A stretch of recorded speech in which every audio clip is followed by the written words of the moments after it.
Mhm. Hi, Andrea. Thank you so Hello, much for Nikki. joining me today. It's such a pleasure and an honor to have you on the Bounce Black podcast. So excited to be with you and so honored to be. First of all, let me just say I love Bounce Black because I feel like that's what I've been doing in the last 4 years since I walked off the job is bouncing back to my blackness. Not that I wasn't black before, but as a black woman in America, a lot of times there are things that happen to us, feelings that we have, and whenever we open our mouths, no one believes us. We're not heard, we're not believed. And for the first time in my entire life, at the young age of 54, I'm finally saying, hey, this is who I am. I'm allowed to be my authentic self. And I don't care if what I say or what I feel doesn't align with your values. It's okay because I'm okay with who I am. And I'm never going to not be open about who I am, how I feel, and that's it. And I've lived this spirit and this life of freedom that I've never had before. That once you get a taste of it, you're like, can't go back. Absolutely. And freedom and 54 looks so good on you. I just Oh, you're so sweet. Thank you, thank you, thank you. Yeah, no, Oh, it's interesting that you say that. I'll just throw this in there. So many people have said to me, like on Facebook and stuff like that, within the past couple of years, that I'm looking younger than ever. And it's interesting because I go back and look at pictures of myself during the time of the trauma. And there are times when I can look at a picture and I can say, I remember exactly where I was, obviously, because it shows me like in the studio or whatever. But I remember what was going on in my life at that time. And so sometimes looking at pictures can be triggering. But the great thing that has come from that is I see a lot of pain in my eyes back then. And I see my skin was getting a little more wrinkly, if you will. Um, I could tell the different texture of my hair, it was different. I was losing a lot of hair because I was so stressed out. So I look at the past and say, thank God I'm no longer there. Thank God I decided to walk away because now this kind of refreshed, this new energy that I have, this rejuvenation of even my skin. It's because I got out of the toxic workplace. So that's kind of okay. yeah, Spoiler alert. I know, Spoiler. sorry. I'm It's sorry. It's okay. like It's I'm okay. so this is just so, like I'm so full of it. And I Yes, just yes. want so many other people to hear our stories and to know Absolutely. that they can get out. That's Absolutely. that's all that's my jam. That's the jam for the rest of my life. Absolutely. And we're going to come to that. But Okay. first of Yes. all, Mhm. I know that you are an incredible journalist. You know, your credentials are there on the internet for everyone to see, multi-award winning journalist and news anchor, and you've got many accomplishments to your name. But still, I want to ask you, who is Andrea Morehead? Who is Andrea Morehead? That's a great question. Let me just say, I've always been on the other side asking people questions. And so this is the first time in my life, for the most part, that I'm now the person being interviewed and I'm now the person who is vocal. I'm now the person who is the advocate. And so this is a new kind of space for me, but I'm enjoying it because this really does give me a chance to show this side of me that my viewers back home in Indy, I mean, they knew me, but you don't really know me. And so now you really get to hear the true essence and see the true essence of who I am. Um, Andrea Morehead is a friend to many, a daughter to the best parents that I could possibly have in the world, to James and Jean Morehead, the older sister of Amy Morehead, the mother of my wonderful 16-year-old son, and the wife of my husband, Archie Allen. We met when we were about 21 years old, and we finally got together in our late 30s. And so we had Ian very late in life. And so here we are at 55 years old, grandparents potentially, but we have a 16-year-old and we would have it no other way. I am that woman who has always known that she wanted to be a journalist since I was in fourth grade. In fact, my teacher was my fourth grade teacher, Mrs. Cotton, actually lived next door to me. And it's interesting because I live on a street named Cotton. And so it's kind of interesting how life kind of comes full circle. But I think about her, and she was the very first teacher who asked me, "What do you want to be when you grow up?" And I was like, "I want to be a journalist." And I was like, "I want to be that lady on the," I didn't say journalist. I said, "I want to be the lady on the inside of the TV." And I didn't know what to give, what that word was. And she's like, "Oh, you want to be a journalist?" And so I went home and I told my mom and dad, I was like, "I want to be a journalist. I want to be the lady who's inside of the television screen." And so from there, it really started my fascination and my love for reading and telling stories and writing. And so, like I said, I've known since I was in fourth grade. And from there, I went to high school, middle school, and then high school. I was on the yearbook staff um, as well as on the yearbook staff and the newspaper staff. And of course, went to college and so on and so forth, and did that as well as in college. And so, for me, journalism is really about storytelling. It's about hearing from people, whatever their stories are, whatever they've been through in life, and to be informed, to be educated, and to raise awareness about issues that are important to people, but to aspire. I think that everyone has a story, and whatever that story is, that recipient, we can all learn something from that person. And that's why I love journalism so much. It is about holding people accountable. It's about seeking truth and justice. It's about being the voice for the voiceless. It literally is about protecting one another and making sure that I believe everyone has a right to thrive in life. And that's what journalism does. It uncovers, the weaknesses in our system and our political systems. It raises awareness, it educates people, and it inspires. So I have lived what I would say would be a charmed life, having access to so many things and so many opportunities and being able to travel through journalism. And it has just really opened my eyes to the world and to the plight of so many people around the world who aren't necessarily obviously in the US, but the fact that, all of us want the same thing in life, regardless of our race and culture and background, regardless of where we live. I mean, think about what's happening right now in the world. At the core of what we're talking about is the lack of humanity that some people have for other people, and the belief that they are more powerful and that they're going to use their power as a weapon to get what they want. And if it means hurting other people, they're willing to do it. And I just have such a big problem with that because at the end of the day, everybody wants what everybody should want, which is a peaceful life, a family, to have a little bit, to call their own, to be able to hand something down to their family through the generations, to have a legacy, a generational legacy, and to live peacefully. Who doesn't want that? And so that's has always been something that for me is so important that I want everyone to feel as if they have a right in this world and a place to be in this world, and that whoever they are, that they can show up authentically as themselves and to not feel as if they have to hold back because they won't be respected. You may not like me, but at least respect me. And that's all any of us should really ask for. That's for me, that's the bottom, that's the basic. And so, yeah, that's who I am. I mean, I love writing, I love the beach. In my spare time, if I could be anywhere in the world, I don't think I've ever met a beach I didn't like. I love beaching. It's funny, I had someone ask me, what are your hobbies? And I'm like, what are my hobbies? And I thought about it and I said, that's interesting because I hadn't really been doing a lot. Um, Anything that really made me personally happy because I've just been going, doing, flying here. I've just been busy working. And the last 4 years have given me the opportunity to really dig deep and kind of ask myself, Andrea, who are you? What do you really like to do? And I've learned that I love the beach. And I tell people all the time, that's my hobby. Going to the beach to rest, to relax, to think, to pray, to speak to my ancestors, to think about, what do I want to do with my life? And I really sit there and talk to God and listen. And that's where I get the most creativity and the most sense of peace and calmness and joy and freedom is at the beach. So I take my books to the beach. I take my computer to the beach. I read, I write, I talk on the phone, I listen to music, I do everything there. And I am just, the older I get, I'm just that woman who wants to just be happy in life.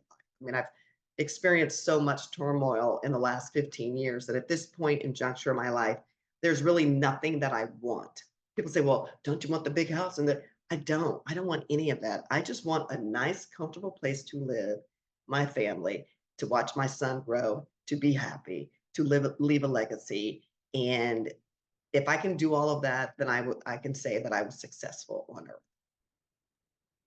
Powerful. And it's funny because once upon a time, I think I probably wanted to be a journalist myself. I grew up Mhm. watching Aisha Cisse on CNN, and that was Yeah. representation in those days. So I thought, oh yeah, I want to be like her. But yeah, I didn't quite follow through. But I have been told that I ask questions like a journalist. So who knows It's what the never too late.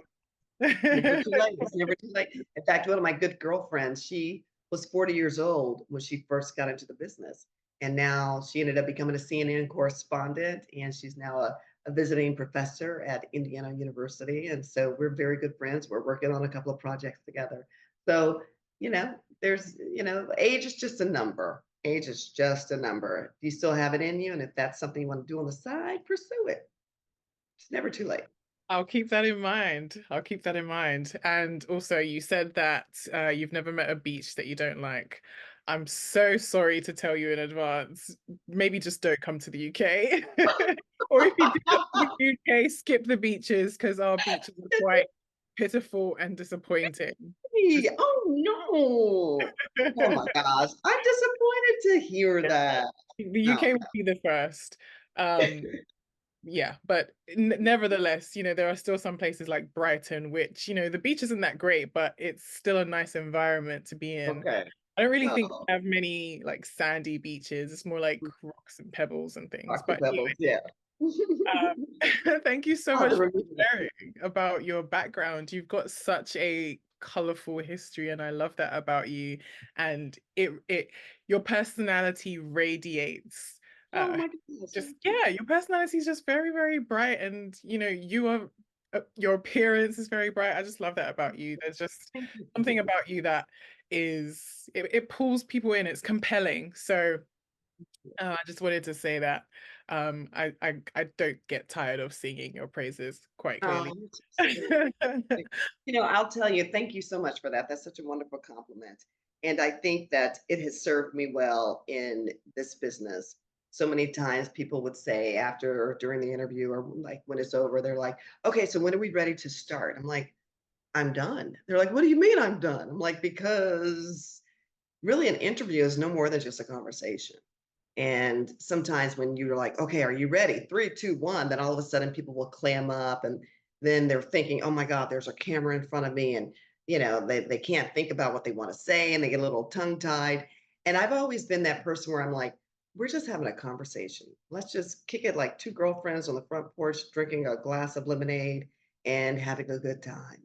And that has always served me well, is for me to show up who I am and to allow people to be who they are and to not to have any pretenses or anything like that involved because it's just a conversation. We're just talking. And I'm like that with whoever I'm talking to. And it doesn't matter if it's the first lady of the United States. I've been that person, like who people see and meet in person is who I am on television, which is why I think, people always say, I feel like I know you. And I love that. I love the knowledge that people felt close to me because I really did try to show up as my authentic self every time. When I was speaking earlier about being inauthentic and authenticity, if you will, comes into play when you're in the workplace and you're trying to figure out what you can and can't say. And we'll talk about that a little later. But I really have loved the career. I've loved my life. I have been to some of the greatest places in the world because, again, because of journalism. I've met some incredible people who I'm still in touch with after all of these years in the business all over the world. And it has just afforded me the opportunity to really grow as a human being and as a person. And I think that experience is what allows me to have empathy and to have compassion for other people. Something else that a lot of people may or may not know, maybe more know now than before, my father was born with albinism. So having him as a dad all of my life, I am very aware, if you will, of people. I'm aware of what it feels like to have maybe a disability or to be seen as being different and how that affects people. And I think that experience has given me the compassion and the empathy for other people. And so I'm always been that person who is standing up for my daddy, standing up for my mama, standing up for anyone who is or has felt marginalized for whatever reason. So that's just always kind of been who I am. So when I think about where I am right now in my life from a professional standpoint, as it relates back to my former career, it just makes sense. I've always been an advocate. It just makes perfect sense. I've always been an advocate for the person who is maybe the underdog or the person who, is at the cafeteria, like when I was in high school, someone who's sitting by themselves. I'm like, oh, nope, I'm gonna sit next to you. Like I've never been that person who runs in a pack or follows the trend. I've always been very specific about who I am, what's important to me, and to make sure that everyone, as long as I can make sure that they feel involved, that they are involved, that they don't feel alone. So that's probably, if I were to say, like, what do I like the most about myself? That's it. Is the fact that I see people. I see people for who they are, regardless of their station in life, regardless of whether you're the manager or the general manager of a TV station, all the way to the person who cleans the station up overnight. Like, it doesn't matter. Our station in life doesn't define who we are as a person, but who we are as a person is defined by our character, our values, how we treat one another. That to me is more important than anything in the world. And it's something that we share with my son all the time. We're like, we want you to be successful in life. Whatever it is you want to be, we are here to help you. But at the end of the day, your choices in life will be your choices. The only thing that I want from you is to just be a good human being, to be the person who stands up for people when you see wrong happening, to be the person who has values. And instead of you following the trend, let people follow you. And if he turns out to be just a good person in life, then our job has been done well. Everything else is extra. Everything else is gravy, but it's all about who are you as a person and how do you stand up? How do you show up for yourself and how do you show up for other people? Absolutely. I love that. I love that. Those are the right values to instill in children. And so before we get into the nitty-gritty of your amazing advocacy work, I'd love to hear more about your experiences of the media world and journalism as a Black woman. Yeah, as a Black woman, let me see, where do we start with that? I can tell you this, when I first got into the business, you know, my parents raised us to believe that you could be anything you want to. And I still believe that. And yet, the reality of being a Black person in America, in the world, the reality of systemic racism is real, as much as people want to say it's not. It is very, very real. But I never used it as a mechanism or a reason not to still be great at what I do and who I am as a person. If anything, most Black people in this world, and maybe I'm letting a little secret out, it's one of the other talks that we have that our parents have with you, which is you do have to be 10 times better because we understand, they understood that the world will look at us based on the color of our skin and not by the content of our character, that decisions will be made because of the color of your skin. And as much as people say, well, that's not true, it's very, very true. So, my very first job in the business, I was an anchor at a TV station in Worcester, Massachusetts, and I had a phenomenal time. I did some work in Philadelphia for a little while at a cable station there. And then I became a producer behind the scenes in Indianapolis at the Fox station. Then I moved to Grand Rapids, Michigan. I worked there for about 3 years. And then I came back home. My home is Indianapolis. I went back there back in 1999 and I left in 2020 officially. I walked away, but technically 2021. So I've been in a lot of different environments. And I can tell you that I know a good one versus a bad Mhm. one. And I didn't really understand how race played a role. When I first got into the business, I was like 21, 22 years old. I was bright-eyed and bushy-tailed, and I was just like, just trying to, make it happen. And when I went to Indianapolis in 99, I went in as the 5:30 anchor and the 10 o'clock anchor. And there was another woman who was there who had been there forever. She was like, the goat, if you will, of TV news in that city. And I had watched her growing up as well. So it was an honor for me to be working with her, if you will.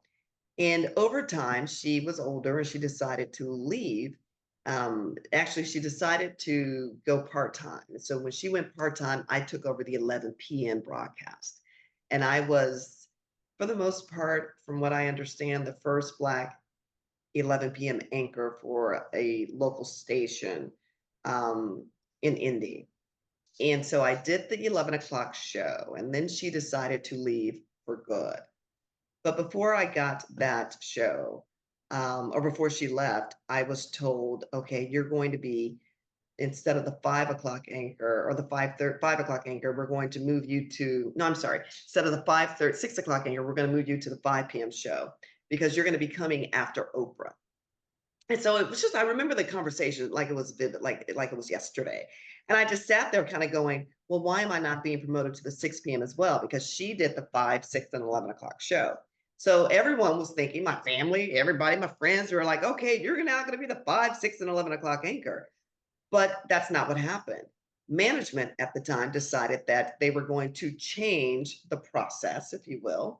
And so instead of there being kind of an A team, the two main anchors, and a B team, the two anchors underneath the A team, all of us were going to be equal. We're going to have equal anchors. And I'm like, okay, all right, how's that going to work?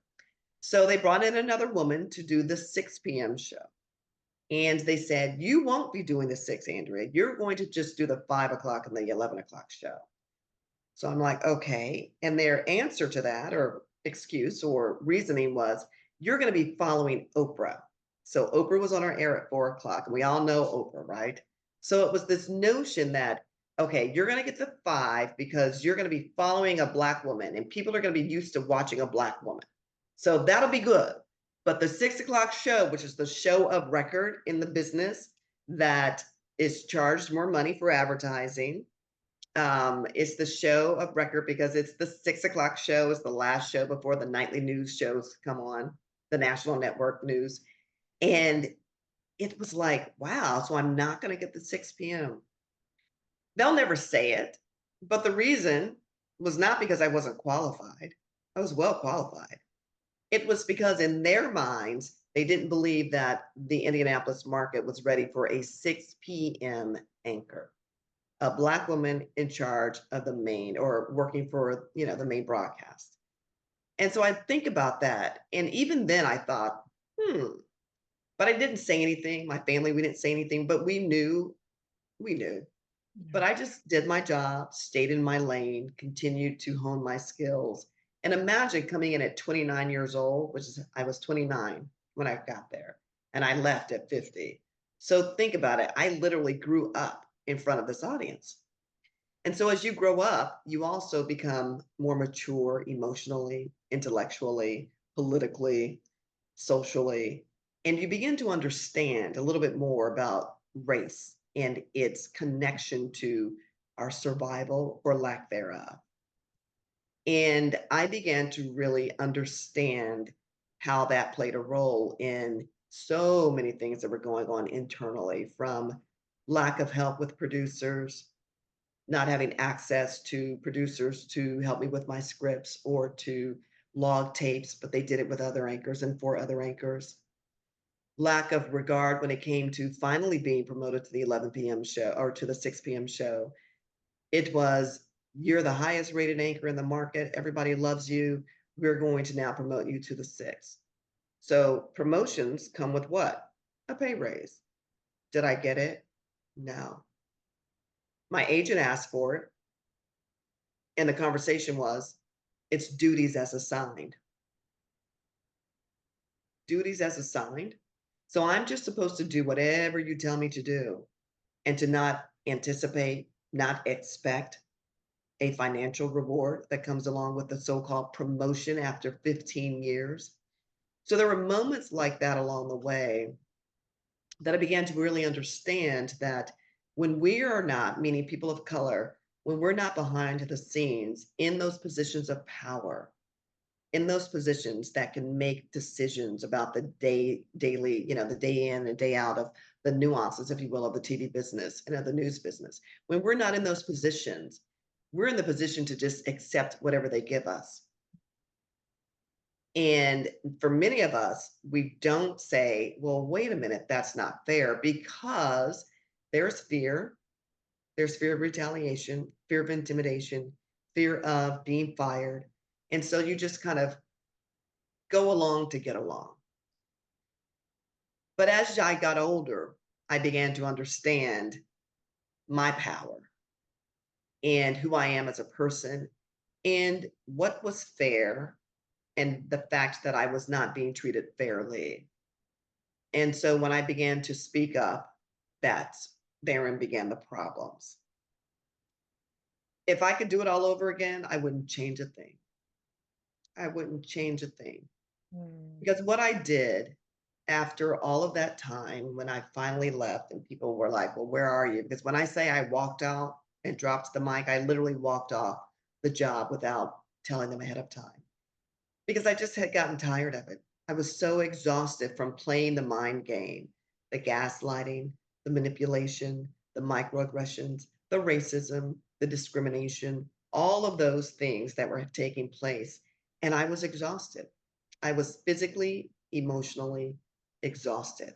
And I literally couldn't take it anymore. My soul was dead. It was practically dead. I tell people all the time, my soul was dying, and I did not think that I was going to make it out alive.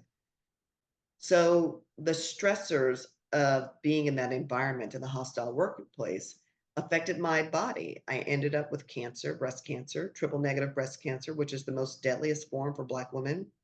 It has a 60 plus reoccurrence rate. So thankfully, I'm still in remission since my diagnosis in 2018 of April of 2018. But I'm still go back every 6 months to make sure that I'm still in remission. But I know beyond a shadow of a doubt that the stress is what caused my cancer. The stress, the anxiety, the depression, all of those things that were going on, my body, the cancer was a reaction to what was happening in my head and in my heart.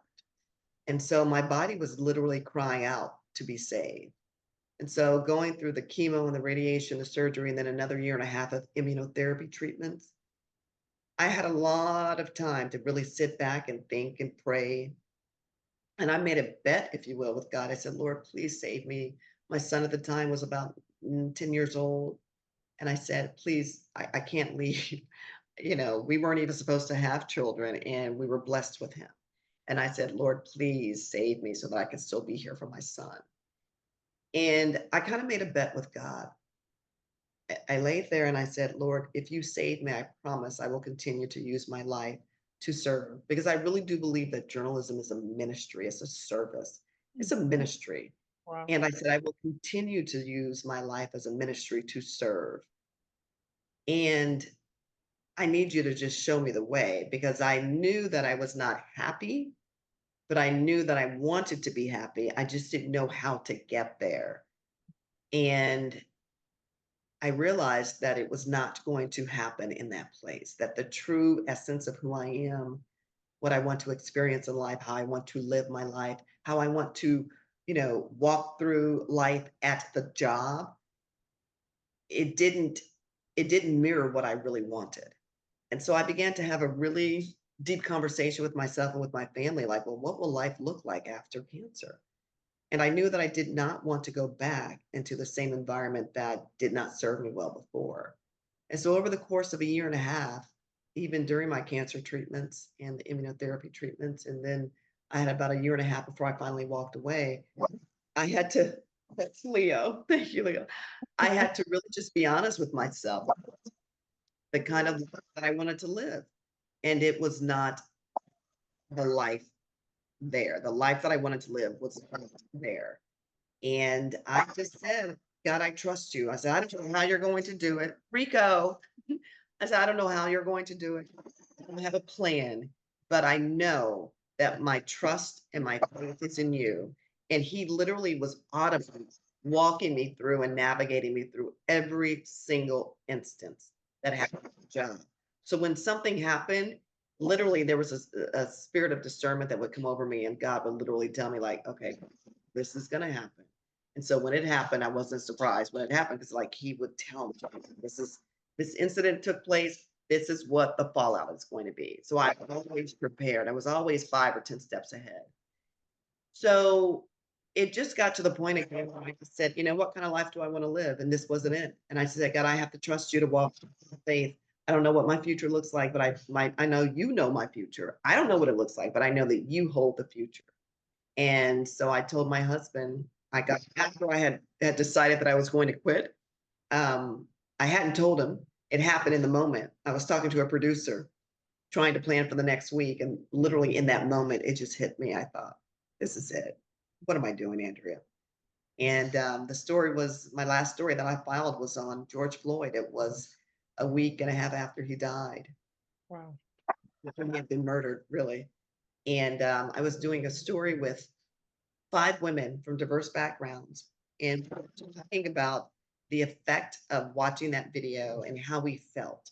I mean, remember the whole world. I mean, everybody, people were protesting in the streets because I think it was the first time that we finally saw, Yeah. you know, we saw someone's humanity, literally his life being taken away from him. And during the course of conducting the interview, now remember, this is during COVID, we were all at home. So I was doing everything via Zoom at home, and I would send my information into the editors back at the station. They would put it together, it would air, but I was still broadcasting from home. And I remember doing the story with all of these women, and I literally was crying with them because here I am, a Black woman. So I identified with him because he's a Black man. I identified with him crying out for his mother. I'm a mom, and I thought to myself, I cannot imagine my son crying out for me in a moment of desperation like that. And it was such a heavy week for me, so heavy. And I remember posting a picture on Twitter that Sunday before I did the store, before I left that Friday, with my son. We were on the back porch and I was hugging him, and he was laying in my arms, and we were reading a book together. And my husband caught the picture of the two of us, and he showed it to me, and I saw it, and I just said, you know, I'm holding him, hugging Ian tighter than ever because he represents my future. He represents the future of this world. And yet I'm thinking, if this can happen in 2020 for the entire world to see, and for this man who was a white man who has clearly in his own mind this feeling of power and privilege, and that no one is going to check him, I I didn't know what to say. I didn't know how to feel. I felt hopeless. I felt totally hopeless. And I felt hopeless for my son. I felt hopeless for myself because that was a moment where no one saw him for his humanness Yeah. as a human being. And no matter all these people standing around telling the cops to stop, and for them to continue to exert and wield their power over him, it literally broke my soul. Yeah. And when I thought about doing this story as I was conducting it, I was crying again with them. And when the first part, I had 2 parts. One was going to air at 6 and the other at 11. And when it aired at 6, it just hit me after it aired. And did my little tag from my home. Show was over. The producer calls me and asks me what we're going to do for 11 o'clock. And I'm like, of course, here's part 2. And in that moment, I felt like here I am doing a story about not being seen and valued and heard. That was me. It was me. And I felt like a hypocrite doing a story where in the journalism field, we're not supposed to be the story. We're supposed to stay objective and tell other people's stories, but we're not supposed to ingest our own feelings and opinions. And I still hold true to that. But in that moment, I felt like a hypocrite because I'm talking about not being seen and valued and heard through the eyes of these women and how they felt about George Floyd's death. And yet that was me. I felt like that woman who was not being seen, valued, or heard. He cried out for his mother. And that cop continued to snuff the life out of him. That was me. I kept talking about all of the things that were happening at the station, asking for help, asking for accountability, and no one heard me. And my life, my soul was literally dying. I didn't think I was going to ever take another breath because the pain was so hard. And I know it's difficult for people who've never been through workplace abuse to understand what it feels like. And I tell people it's the worst feeling ever. It was worse than going through cancer treatments. I thought I was going to, and thank God, survive the cancer, but I didn't think I was going to survive the toxic workplace. Oof. The moment that I just, in that moment, it wasn't planned. I just felt in that moment God was telling me, this is your last story. They're not going to use you anymore. This is it. Trust me to walk away. And I was talking to the producer and I said, you can air the piece at 11 o'clock. I said, there's no need for me to anchor it because the story is kind of self encapsulating. Like there's no need for me to introduce it or tag it. I said, it can stand alone. And in that moment, that's great. Give me a call over the weekend. You know what you want to work on for Monday. And literally, God said, you're not ever. And I said, okay. I hung up the phone. I'll never forget. It was 6:37 p.m. I looked at my cell phone. I got up. I walked downstairs. My husband was in his office. And I said, I'm done. He's like, done with what? He goes, oh, the show's over. He's like, oh, yeah, yeah, the show's. I said, no, no, no, no. Show's over and I'm done. I said, I'm never going back. He goes, what do you mean? I go, honey, I'm done. I'm done.